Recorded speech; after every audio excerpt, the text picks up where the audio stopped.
டேய் முத்து கொஞ்சம் அமைதியா இருடா. ஏன்டா இப்படி பண்ற? டேய் வாடா வீட்டுக்கு போலாம். நானும் பாத்துட்டு இருக்கேன். வந்தலேருந்து ஒரு வாரமா அவனை பிடிச்சி இழுத்து வச்சு அம்பளுத்துக்கு இருக்க.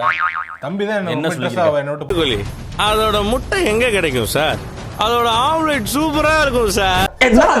என்ன முறைக்கிற சண்டைக்கு வாங்கடா. தைரியம் இருந்தா சண்டைக்கு வா. சார் ஆம்லெட் வாங்கிட்டு வாங்க. நாட்டுக்கோழி ஆம்லெட்.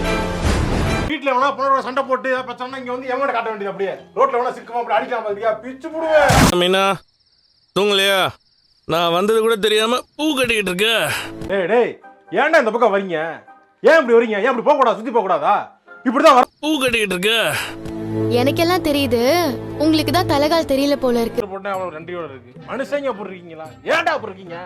ஏன்டா அப்படி இருக்கீங்க? ஏய் கல்யாணம் பண்ணிக்கிட்டதுல நான் கத்துக்கிட்ட பாடம் ஒன்னே ஒண்ணுதான். குடிச்சிட்டு வரவங்களை எப்படி கண்டுபிடிக்கணுங்கிறது மட்டும் தான். வரேன்.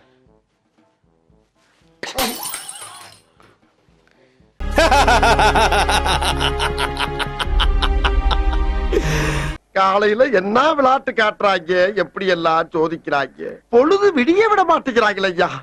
அவர் வேலையை தான் அவர் பண்ணிருக்காரு. வண்டியை குடிச்சிட்டு ஓட்டுறாங்களான்னு செக் பண்றது அவர் வேலை. அறிவுல உனக்கு இல்ல, சுய அறிவுல உனக்கு இல்ல. அந்த அறிவுல யோசி. முட்டா பேமர இருக்கத முட்டா பே. சரி முட்டா பேல. வண்டி ஓட்ட வேண்டியது, வீட்டுக்கு வந்து சாப்பிட்டு படுக்க வேண்டியது.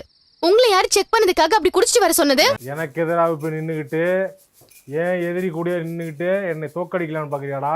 விஷயம் நல்லா தெரியுது. உங்களை யார் வேணாலும் ஈஸியா உணர்ச்சி வசப்பட வைக்கலாம். சுயமா யோசிக்கிறதெல்லாம் இல்லல்ல. மூளை வச்சிருக்கியா இல்ல மூளை டிக்கில வச்சிருக்கியா? வச்சிருக்கேங்க. அறிவு இருக்கிற மாதிரி பேசு. வா. நான் குடிக்கவே இல்லை, என்ன இப்படி ஊத சொல்லலாம்?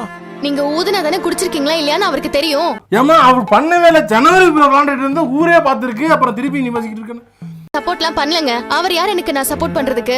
நீங்க பண்ணது தப்பு. அதனால தான் நான் அப்படி சொல்றேன். ஃப்ரெண்ட்ஸ் சப்போர்ட்டே ஒண்ணும் கிடையாது. எதுக்குன்னா நீங்க ஃப்ரெண்ட்ஸா இருக்கீங்க. அதுக்கு நான் தான்